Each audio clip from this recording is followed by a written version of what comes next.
Also, my folks who, of course, just passed the bar, this is for you. So thank you guys again for joining us. Again, my name is Anthony, founder of Becoming JD. We're excited to have you here. We got two amazing guests coming on live in full effect. I had an opportunity to meet them in Houston, Texas, when I was there for the Southwest Balsa Pre-Law Symposium. Two amazing gentlemen, and I want to have an opportunity to have them on the show. So we're going to go ahead and get both kings on here.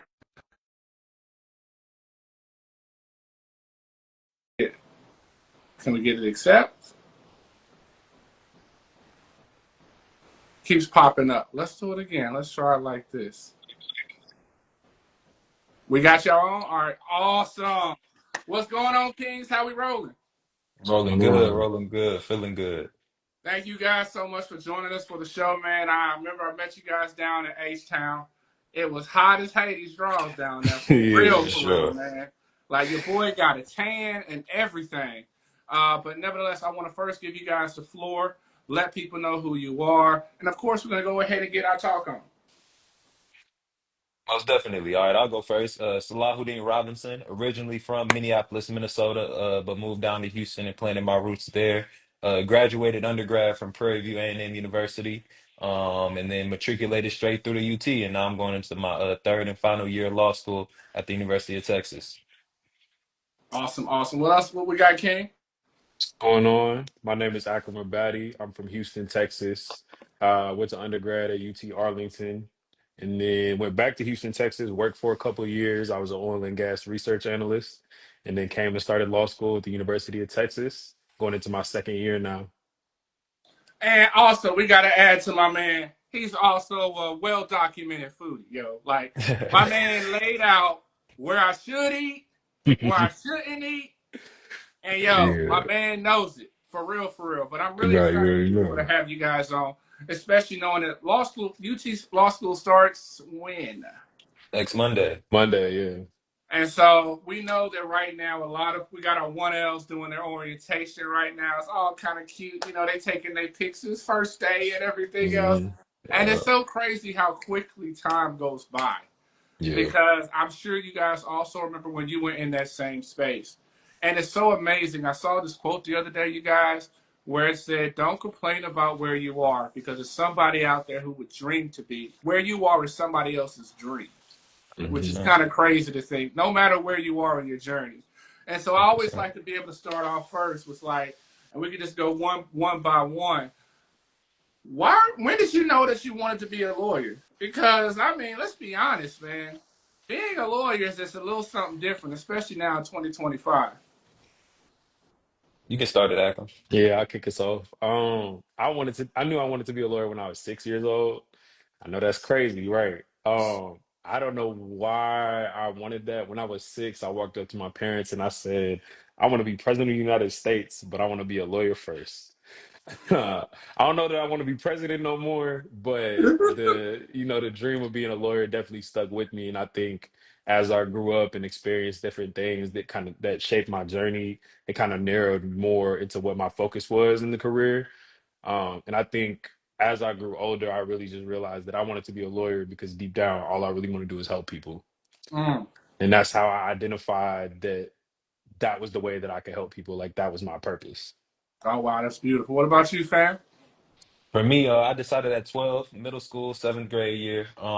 So I always had the nickname the Judge. My granddad, he gave me that nickname when I was born. So that was always my nickname coming up. And then I kind of found that I had an affinity for history and just studying history. So I just Googled one day, what do people who are good at history do? Attorney popped up. So I kind of had this light bulb go off of I'm already called the judge.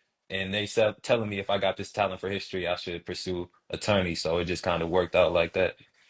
And the amazing thing is, like for so many of us, these seeds of becoming the lawyers, before we even really know what it is, we Hmm. was like, that's what I want to do. That's my purpose. 100%.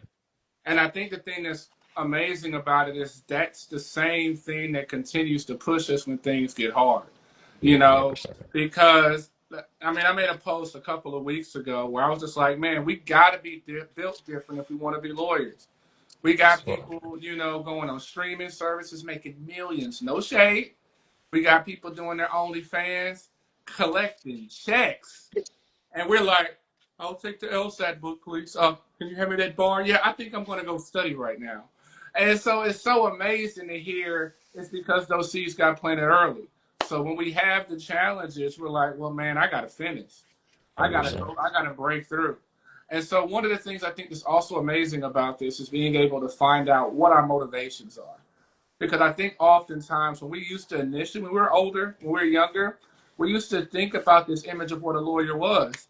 And I felt like we kind of put a lawyer on a pedestal. Like, man, they like here. And then as you begin to get older, you begin to realize I'm capable. I'm just as smart. I just need an Mhm. opportunity. And oftentimes we're not motivated by money. We're motivated by something bigger. So what are some of the motivations that you guys have when you started this journey? Because we know, man, that LSAT, woo, these finals, I mean, this whole journey is going to take you that you could be at. Yeah. You want to kick us off? Oh man, what motivated me? Really was just I made that commitment when I was when I was in the seventh grade. Like this is what I'm doing. So it was, and I knew I really felt it in like almost in my soul that this is what I'm supposed to be doing. This is my purpose. So it was there was never any doubt that this is like this is what I'm doing. So what motivated, it's just like there's no question, there's nothing else. There's like this is plan A, this is the only plan, this is the only way I can go. So from there it was just like whatever I gotta do is whatever I have to do because I can't really do anything else. This was like my calling almost in a sense. So that's really been the motivation is that there's no other option. I can't do nothing else. There is no other way to go. So I gotta keep going for real, for real. Yeah. Yeah, I definitely relate to that. I think this has always been the dream. Like even when I was working between undergrad and law school, like I always knew law school was going to be where I was going to end up. I think the other thing that's a big motivator for me is like impact. Like I know I'm not doing this for myself. When we started law school, this thing that they make us do at the beginning of law school is you write a letter to yourself at the beginning of your 1L year. And it's supposed to be like a motivational letter that you read later on in the semester when you're going through it during finals. And I remember writing in my letter, like, you have to keep going because there's people waiting on you, Mm, because at the end of the day, like this is bigger than me, right? And that could be in a variety of ways that people are waiting on me. But like as soon as I graduate and I'm really entering the field of law, like my goal is to help people. My goal is to make an impact, and it's people waiting on me. So that really does motivate you when you think about this in a bigger sense than just yourself. Like you realize that there are people out there that are waiting on your help, that are waiting on whatever it is that you could do for them and however you can uplift them. And you, I mean, obviously you can uplift people now, but just in general, like people are waiting on you. So recognizing that this is bigger than yourself and there's people out there that are really waiting for you to get through this so that you could do what you need to do for them. And I mean, just taking it on going further with that, it's just like people that you don't even know.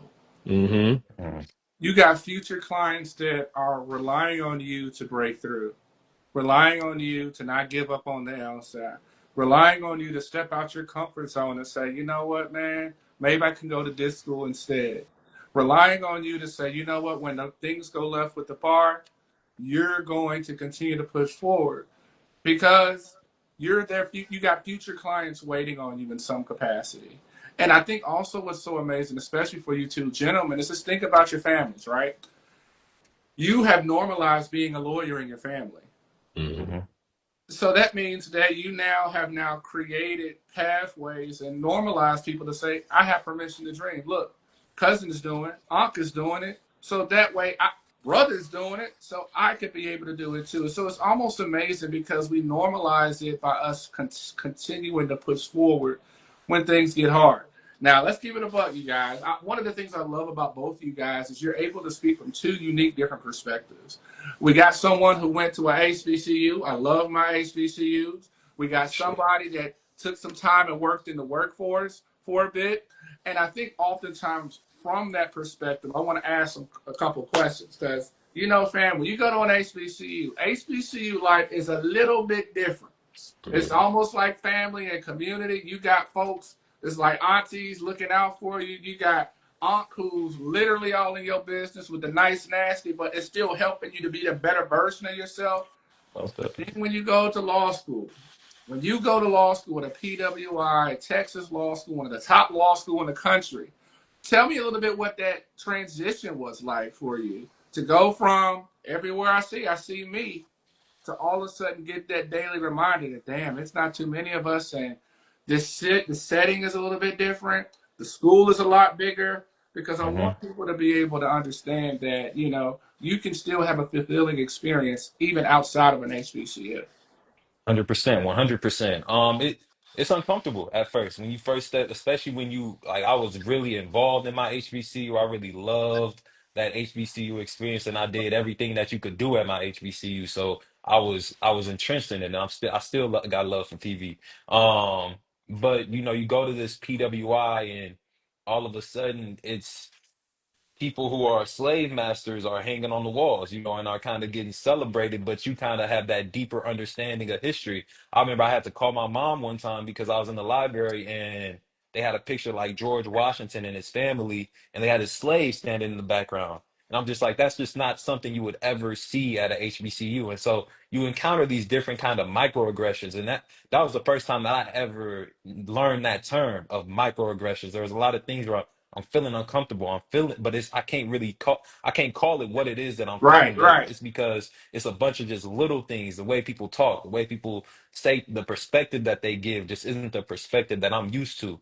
So I was definitely uncomfortable for that first semester.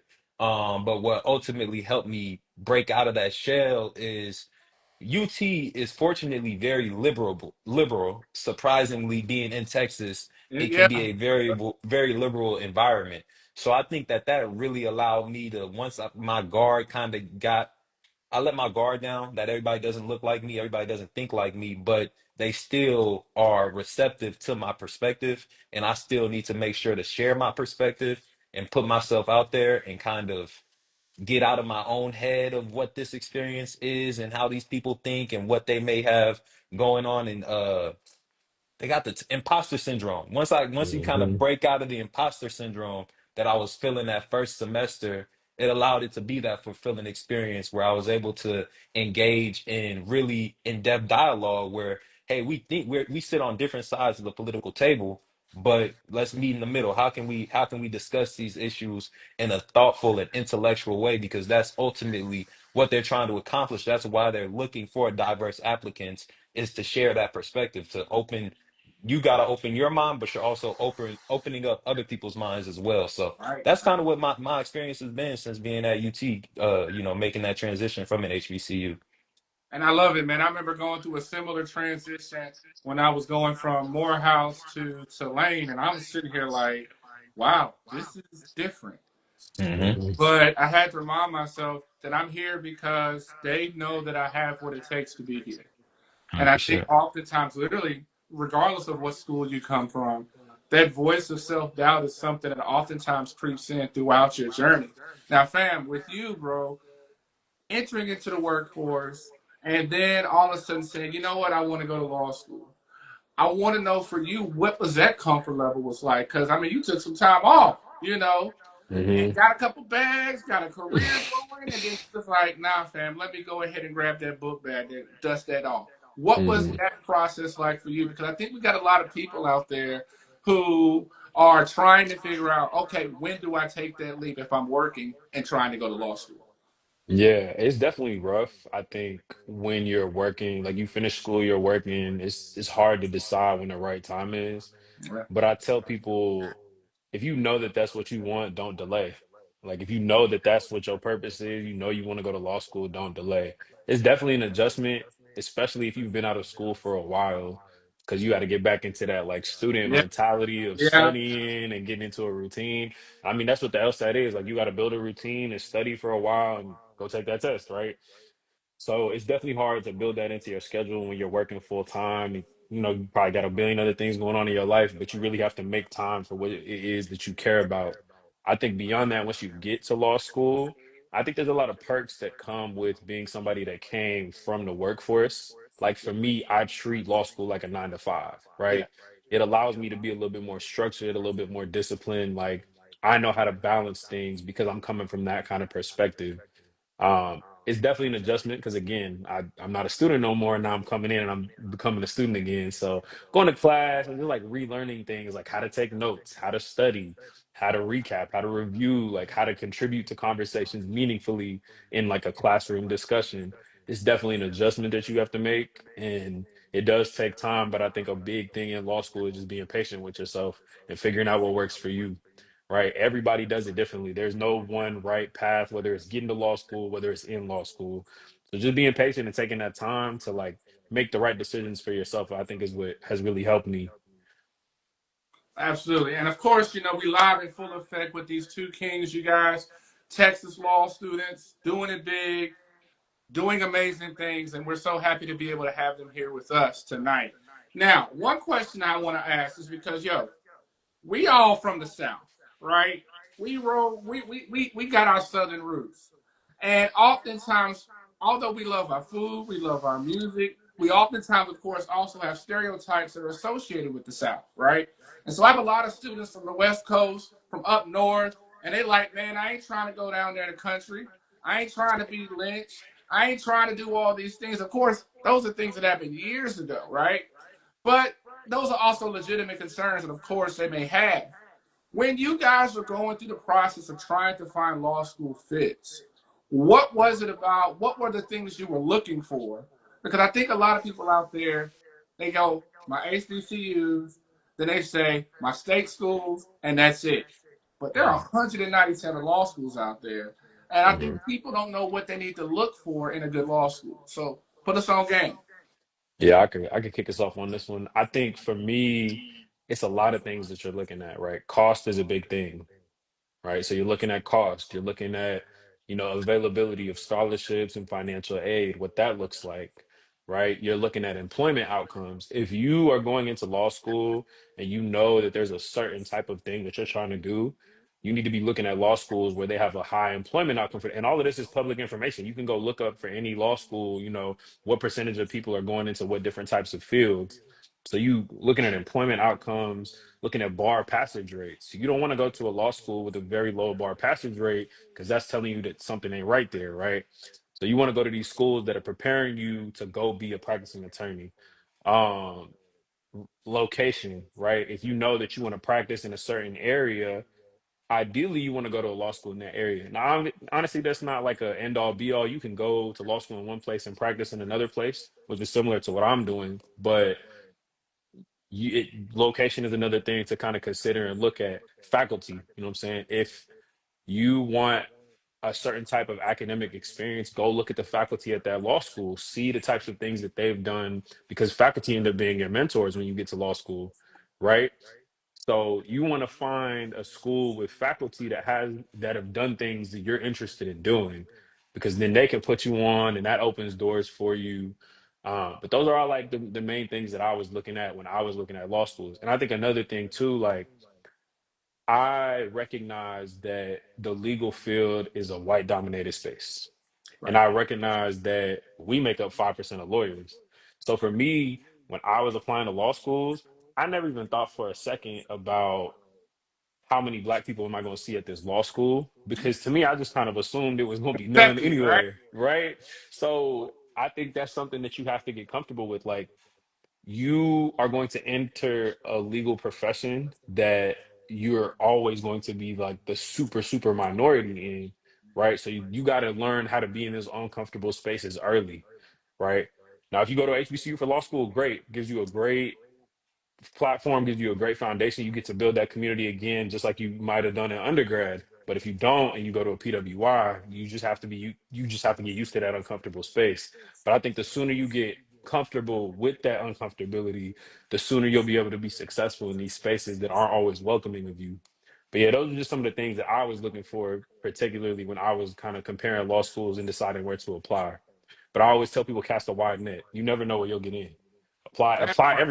Apply. I applied to like 15 schools. You know what I'm saying? It was expensive, but it paid out and it paid off in the end. So definitely cast a wide net and apply to all types of schools. 100%. I echo everything. I was looking for the same things as Akram. But the thing I didn't appreciate until I got to law school was the alumni. Pay attention to Hmm. the alumni of your law school. The way UT's name rings in Texas, I did not know. So, in nationwide, truthfully. So, I think if you can look into who are the alumni who have graduated from my law school, and are they doing things that I want to do, even if there's not necessarily faculty, if there's alums from the law school, that just having that law school on your resume, it can speak volumes. So and open a lot of doors for you. So definitely alumni as well. But other than that, everything Akram said, 100%. I echo all of that. And just for the record, I didn't hear anybody say anything about tiers, U.S. News rankings. I didn't hear anybody say anything about that. And the reason why I said it sarcastic, you guys, is you have to be able to do the work to find the school for you. These law schools are not one size fits all. And one of the things I oftentimes tell people, the biggest reference point for the best school for you is literally your own life. For 20, 22 years at least, you have a pure record that you can go back and reference and say, this is what I need to be successful. This is Hmm. the support that I need. Law schools do visits, law schools do virtuals. They do all types of things so you can get an opportunity to be able to catch the vibe to see if it's a place that you want to be at. Literally, bro, check this out. One of my students, she lives in Rhode Island. She was like, I think I want to go to Roger Williams. I said, do you know anybody from Roger Williams? She was like, nah. I said, give me a second. We literally got on our Instagram. I said, yo, I got a student there. The student was like, yo, give me your phone number and we're going to connect and holler. Mm, I want you guys. Yes, we love social media for getting information like about Shade Room, about what's going on with Clarissa Shields. We love to see what's going on with whether Doja Cat is doing something crazy, but also utilize it as a platform to be able to get helpful information that can help you move forward in your journey. These gentlemen right here, and also with Southwest Black Law Student Association Pre-Law, they literally are here waiting for you guys to be able to answer questions. Do not go into any space with preconceived notions. When you have the resources, students right here, yo, you can go to the Boss Up or any law school in the country and connect with them and ask them questions. One student wanted to go to Seattle, so we went and found a student at Seattle for her to holler at. So utilize this as a platform, not just to be able to consume information, but Hmm. also utilize a platform for you guys to be able to get information to help you move forward. Because do not miss out on that chance. Do not be scared. One of the things I loved about the symposium was I love seeing the law students talking to the pre-law students, filling their cup, easing their fears and concerns, giving them a clear path forward, exchanging LinkedIn information to be able to help you out. I want you guys to understand that just like my man Akram said, this space, there's not a lot of us. But Hmm. because there's not a lot of us, it almost creates its own type of community of support where we want to be able to see you win. Because if you win and you proceed in your journey, then you're planting seeds in your environment, in your community to try to help boost up that 5%. Because, fam, we've been at 5% for a minute, bruh. Hmm. 100%. And, with what's going on with these new policies, I mean, we're going to have to stand stronger at that 5% because they definitely trying to make that number go down. Hmm. But one of the things I also love talking about is those awkward moments in law school.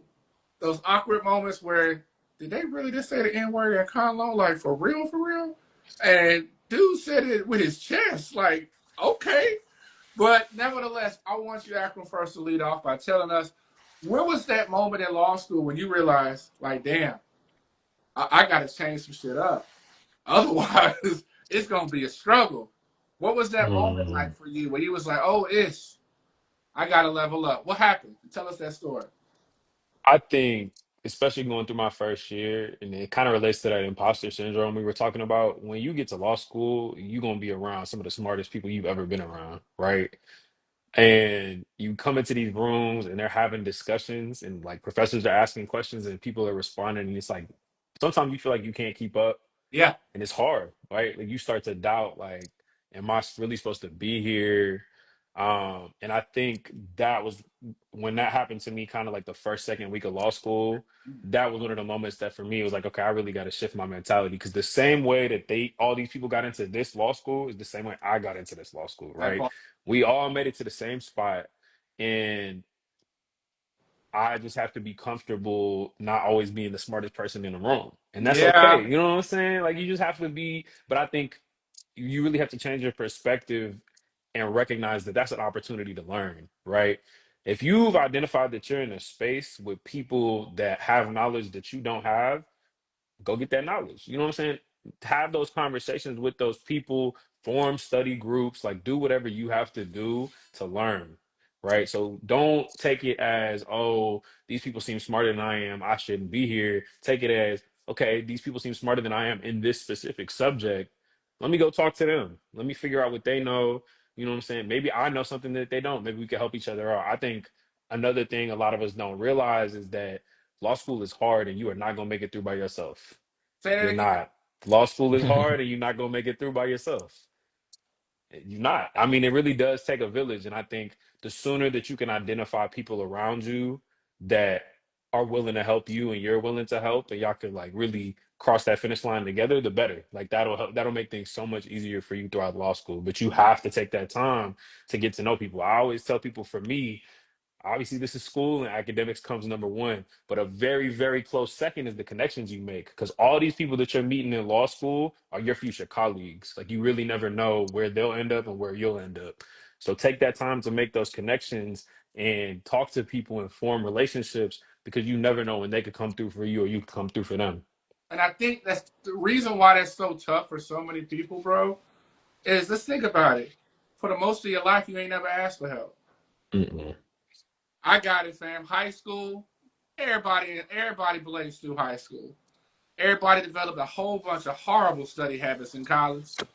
And then if we did enter to the workforce, we worked for 2 hours and goofed around for the next six. But then when you come to law school, you begin to realize, like, damn, like, that ain't gonna work. Fear Mm-hmm. is a powerful motivator. And Mm-hmm. so, Sam, what was your moment where you realized, like, oh, I gotta make some changes? Man, for me, I came through the UT in like the pipeline program, so I had a lot of connections there, and I had a lot of resources that were at my disposal. And so I went to our academic advisor's office about midway through the semester, just because there's no assignments in law school.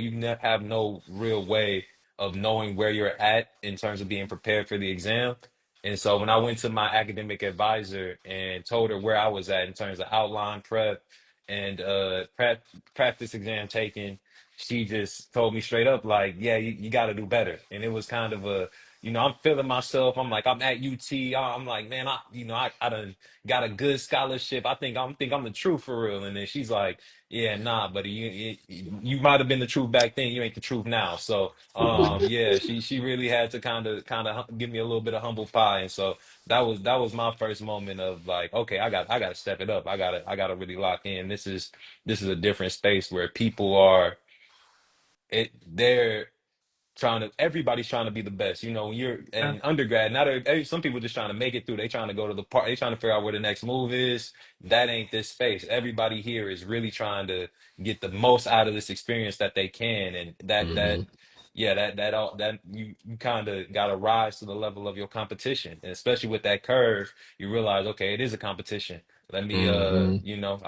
I got to definitely meet my peers where they at. So 100%, And that was my I be moment. telling people too with the curve, like I think a lot of us, especially when you get into like a good law school or whatever, and you used to getting really good grades, right? Hmm. You be used to being an A student, whatever. You got a good GPA, you got into a good law school, you feeling yourself.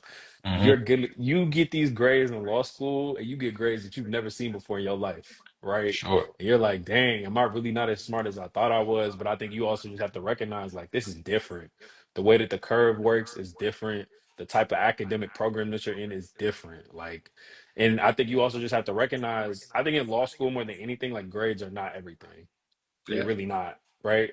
I think you have to get to that point where you're really applying yourself, you're retaining the information. Like law school is one step on your overall journey, right? So don't take that step as if it's any and everything for the rest of your life. It's 3 years of your life, four if you do part time, and then you go on to your career.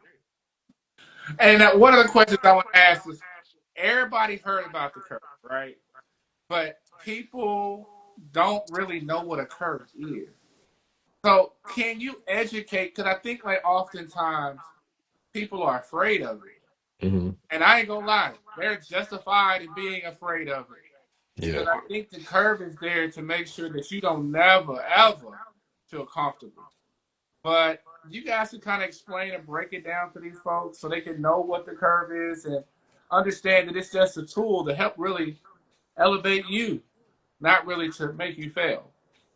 Yeah, for sure. The way that law school grading works is it's like a bell curve. So different schools do it differently. Our school does a B curve, which basically means that the majority of the students in any given class are going to get a B or a B plus, right? Some schools have a C curve, which means the majority of students are going to get a C.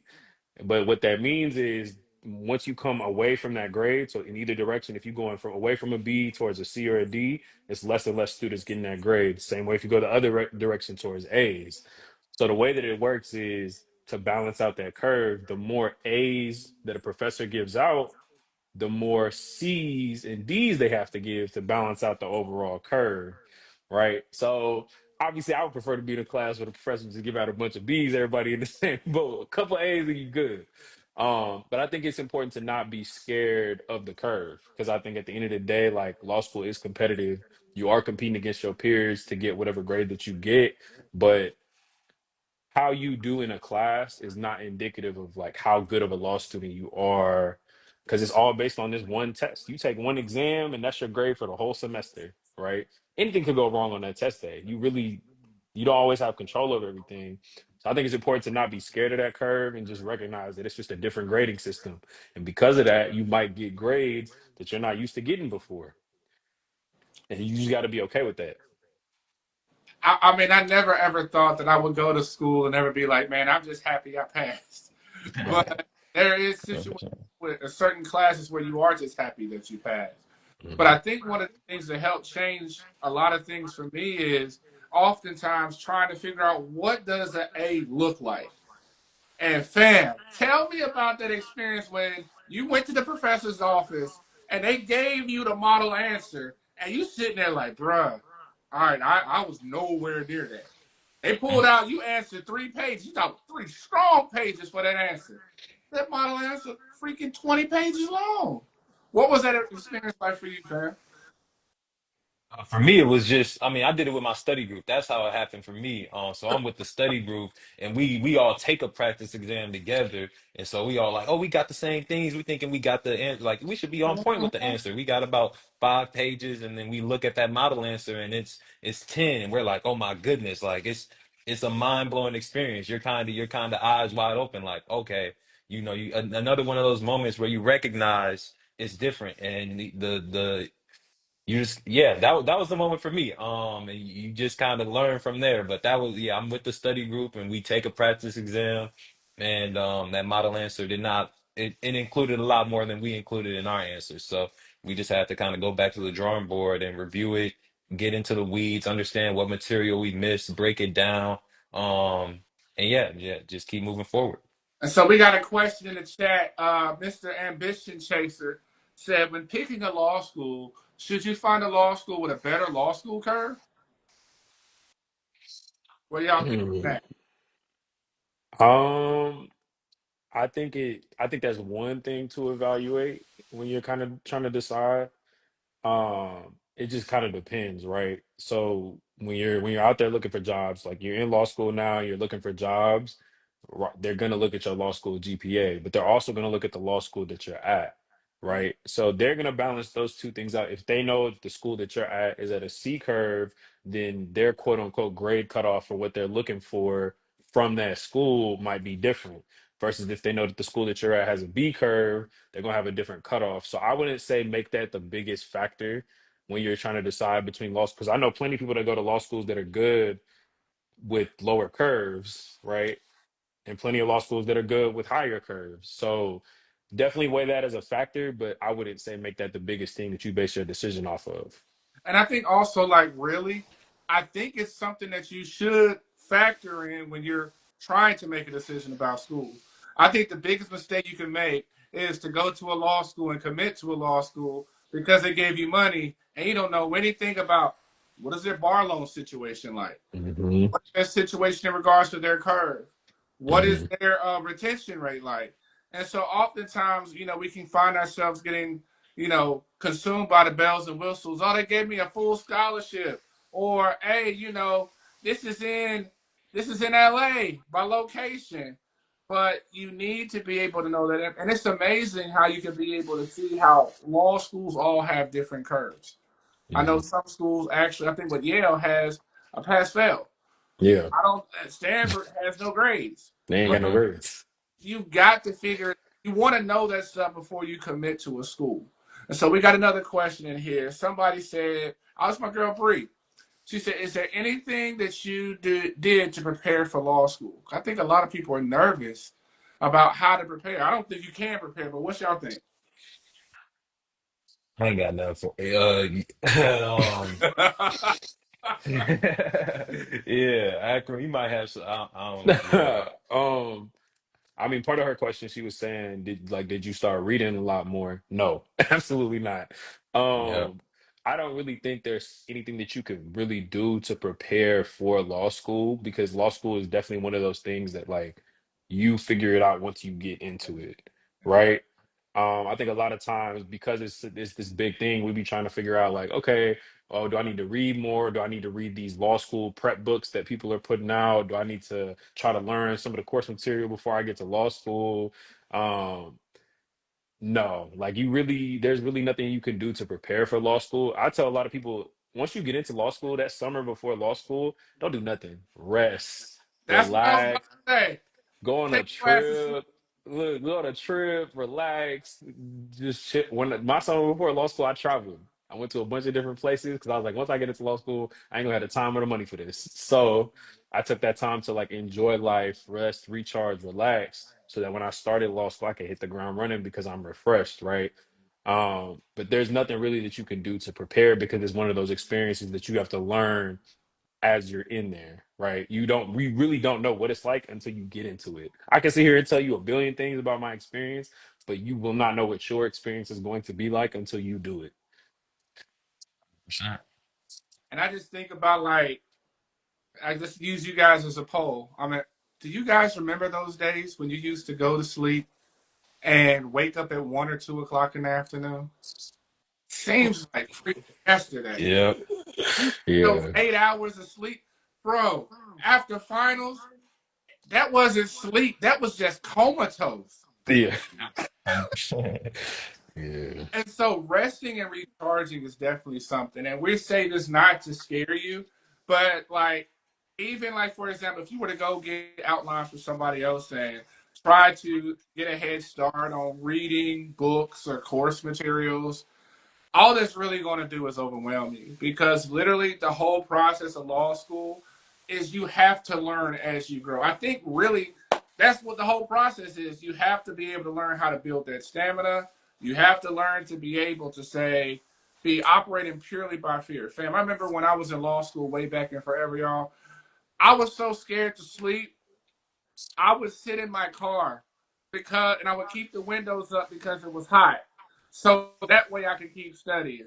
The law school will have you doing crazy stuff just to be able to push yourself because you know how much you want it.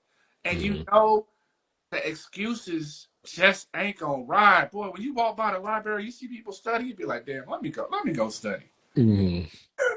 Be like, hey, you wanna go to bar prom? I think I need to go study. Yep. Yeah, definitely. No, definitely. And it's definitely that's another motivator too, because when you're kind of like not doing what you need to be doing, you just kind of walking around or doing nothing, and you start seeing people around you locked in, really studying, really grinding. It's like, oh, what am I doing? Like, I need to go do that. And I think that's why I say like the competition in law school can be a good and bad thing, Right. right? It's bad and it can be bad in the sense that it could bring some toxicity out of people and make people do things that aren't helpful to anybody and can be nasty and mess with your reputation and stuff like that. But then on the flip, it's like competition, iron sharpens iron, right? Yeah. That competition helps you grow and develop because it's like you're surrounded by intelligent peers, you're also intelligent, and y'all are all working to make each other better. That's a great way to be able to think about it. And Yo, when they see you out there wilding out, I'll tell you this is a crazy thing. It's the people that you think in law school are crazy or wilding out. Those are the smartest dudes in the class. Hmm. Yeah. And for some reason, I don't know, maybe y'all let me know. Why is it in law school people just hate to admit that they study? I ain't even study. I ain't even. Y'all be hearing those lies still? Because I swear to God, I Mhm. heard that all the time. Yeah, I think what I hear more so is how late they were of studying, how long they studied, and how much they did. They try to kind of make it seem like they were just Iron Man and they never get tired, never get distracted, and just were all on point. And that's the one that's like, okay, like, you gonna burn yourself out. We gonna see how you look, and then you kind of by the end of the semester. So that's the craziest one for me is just hearing people talk about that they were just up till 4 a.m. studying and then woke up for class at 8 and they feel good and they're just acting like everything is just all good and like okay you kind of got to be wary of the competition too and not get too caught up in comparing yourself, understanding that you gotta. I think Akram mentioned that everybody learn figuring out your way, your learning style and how you learn and not being too caught up and you walk past the library and you see okay he's studying right now, that's his time to study, this is my time for a break. I'm gonna go, recharge real quick and then come back and be fully refreshed and really able to engage with this material and critically think about this material the way that I need to, versus if I just try to get this imposter syndrome growing and thinking that, oh, I can't take no break because this person's doing this and that person's doing that. Yeah. Don't get too caught up in that. Now, one thing Comparison I is ask like, you guys is just like, Thief of joy. yeah, comparison is thief of joy. Comparison is probably your worst enemy in law school. absolutely. Or, I got a question I want to ask you guys, right? I feel like I tell people that on your lawyer journey, man, law school is selfish. It don't like to share your attention. It has to be a priority one. And if you do not make it a priority, oh, it'll let you know clearly. So in order to like take these steps, you have to sacrifice something. I know for me, when I was in law school, I was that dude in college that walked around with the water jug all the time, going to the gym. Y'all know those guys. Hmm. And when I got to law school, I began to realize, okay, I can't do this anymore if I want to go to law school and be successful. And so I literally had to stop going to the gym because when I would go to the gym, I'd be tired and then I can't. And so I had to sacrifice my gym time in order for me to be able to be successful in law school. What are some of the sacrifices you guys had to make in order to take that next step to be successful? man. Oh, so like I said, I was working before law school, so definitely had to sacrifice that income and that like steady job. Working out too, like now I'm in the point where I'm trying to like work it back into my schedule, but definitely that first year like I was not working out as much as I wanted to. I think the biggest sacrifice for me that has probably like impacted me the most is the amount of time and energy that I'm able to give my family and friends.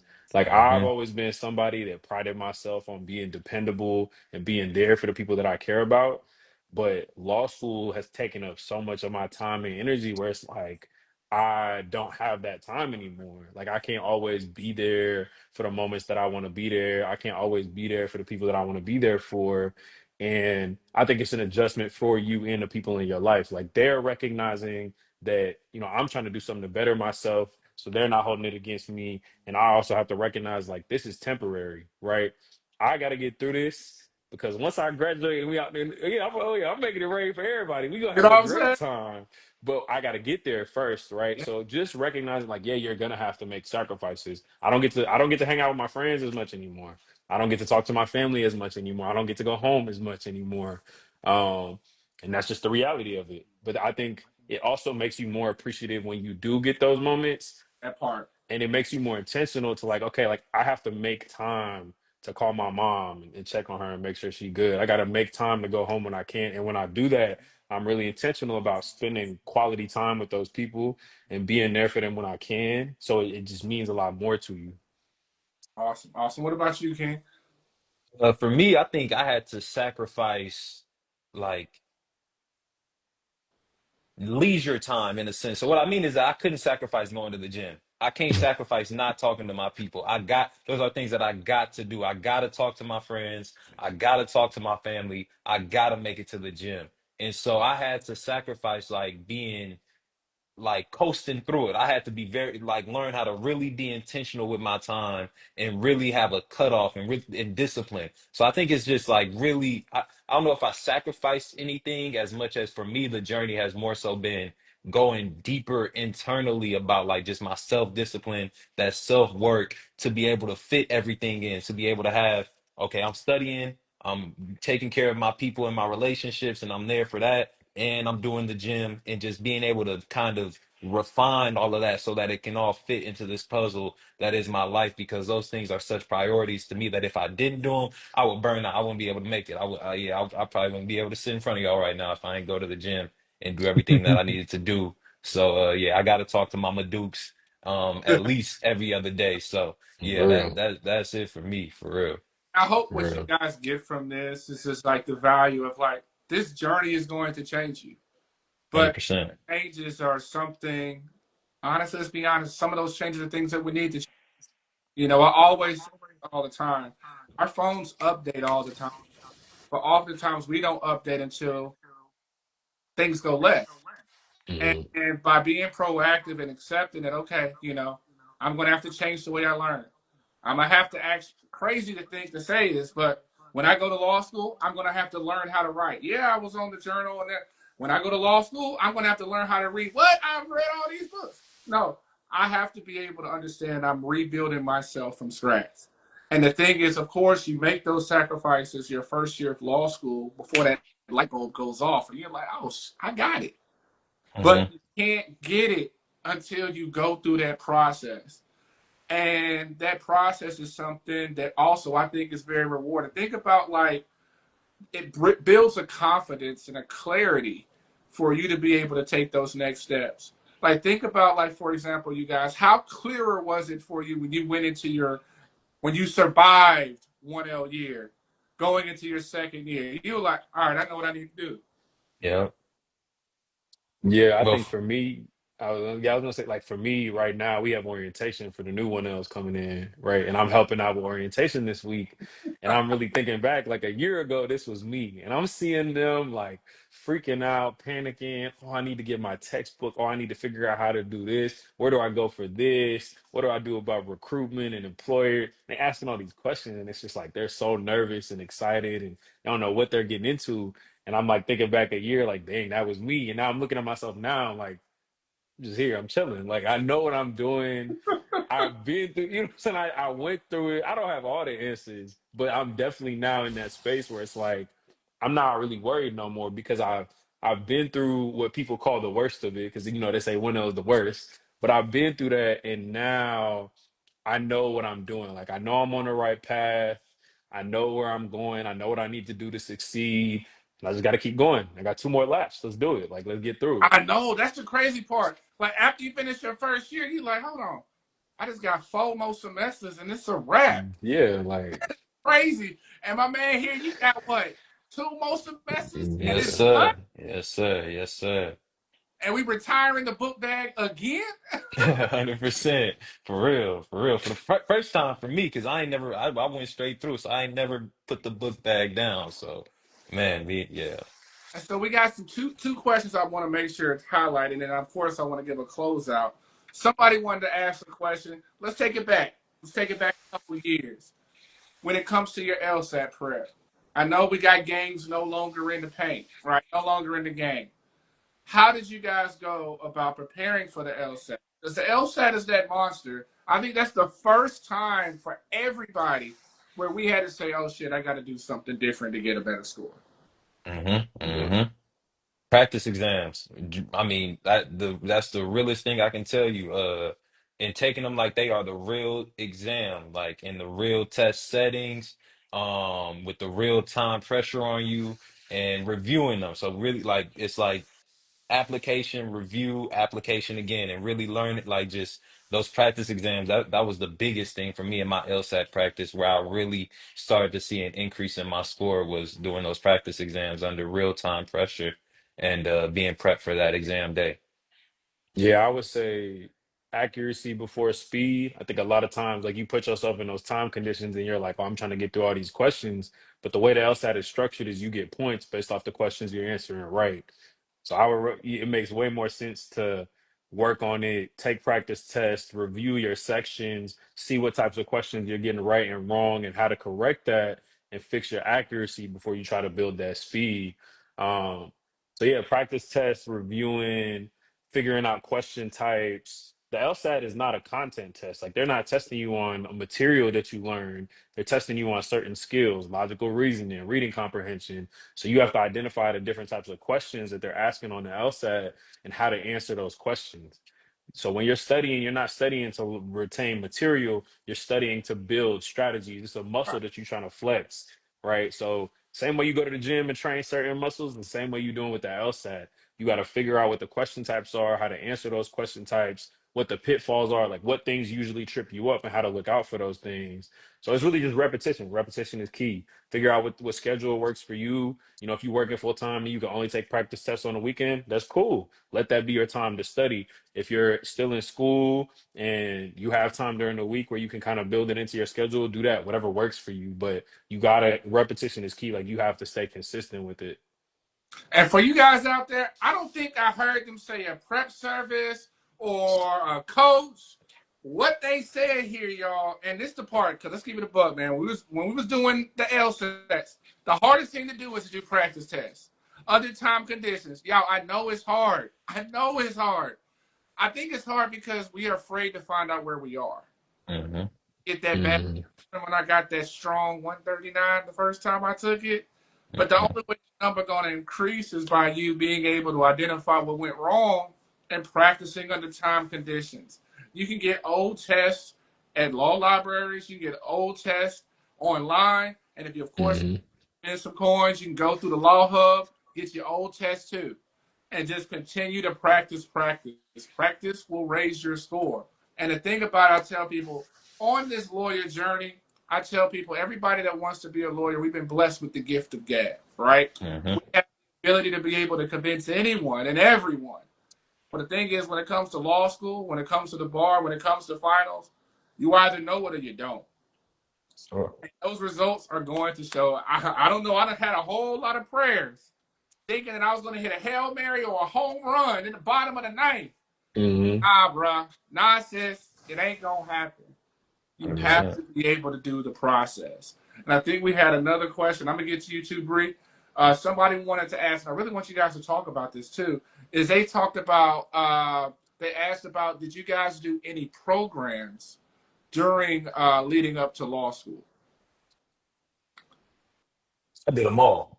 So I did Sidley Pre-Law Scholars, the University of Texas Pipeline Program. I know there's a couple, but those are the two that I did. Both covered LSAT prep.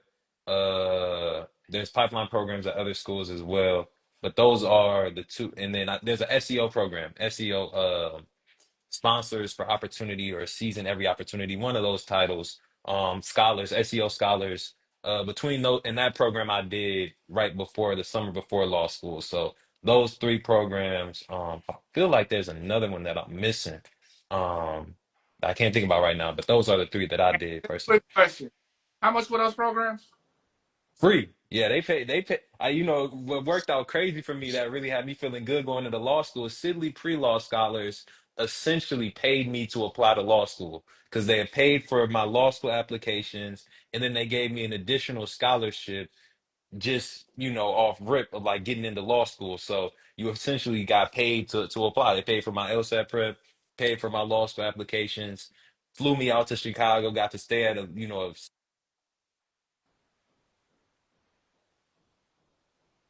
I I think maybe your Bluetooth went in. Yeah.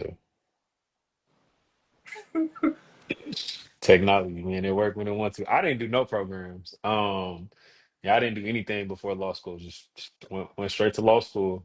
But I know a lot of people that did a lot of types of different programs, and they helped them out. And it's so much stuff out there, right? Whether it's scholarship programs, internship programs, pre-law pipelines, all these different programs that'll whether it's giving you financial support, resources, access to current lawyers and law students There's a lot of things out there, so definitely take that time to look through them, but also know that it's not a requirement. I didn't do any programs. I went straight to law school, and I've been pretty successful so far. So it's definitely not a requirement, but it's definitely something that can help and does help. So again, I just want to make sure, like for example, a man said he didn't know, and so King just put us on game. So you guys know. He said Sidley pre-law. He said SEO. He said Texas has a pipeline program. I know we was at Hmm. for the conference. Houston has a pipeline program. Hmm. And a lot of these I think Sam Houston State got one. And Yeah. so there's so many things out there where you do not have to do things by yourself. Hmm. Fear is a great motivator. Boy, it is. But I want you guys to be able to utilize those resources because some of those programs, bro, do you know that they also help secure employment opportunities after your cert? I think that's Yeah. the one that does that. And Yeah. I know I try to put them in my stories so you guys can be able to check them out. But one last thing I want us to do before I shut, I hope our guy comes back, is I know like during this journey it's full of ups and downs. This is hard, bro. Like this is Hmm. hard. And it's okay if it's hard. But you know, I oftentimes tell people there are more downs than there are ups. And there's people out there right now who may be on a reapplication tour. There's people out there who, you know, may have just bombed the LSAT. I think the LSAT scores come out in a couple weeks. Or people who, you know, unfortunately may have to retake the bar. And they're thinking Hmm. that white flag and they're thinking about raising it. And I want to give you the floor to be able to share some encouraging words. Because, I mean, sometimes we all need to get our cup filled up. So I'm going to give you the floor and I'm going to shut up. No, absolutely. I think you just really have to remember that this is what you want and you got to work for what you want.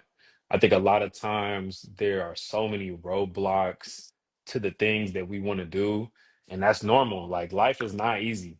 Law school is not easy. It's always going to be obstacles. It's always going to be people telling you you can't do it. It's always going to be things in your way, hurdles that you have to overcome. And you just got to get through it. Like you really just got to get through it. Failure is a part of the process. If you're not failing, you're not learning. If you're Say, not failing, you're not doing anything. If you're not failing, you're not learning, right? And life is all about learning. So it's so if you didn't pass the bar, if you bombed the LSAT, if you're reapplying to law school, whatever it is, it's okay. It's okay to fail. And it's okay to make mistakes and it's okay to mess up. That's a part of it. Perfect example for me. Like I did great my first semester of law school. Felt like I was on top of the world. Second semester came around, didn't do as good, right?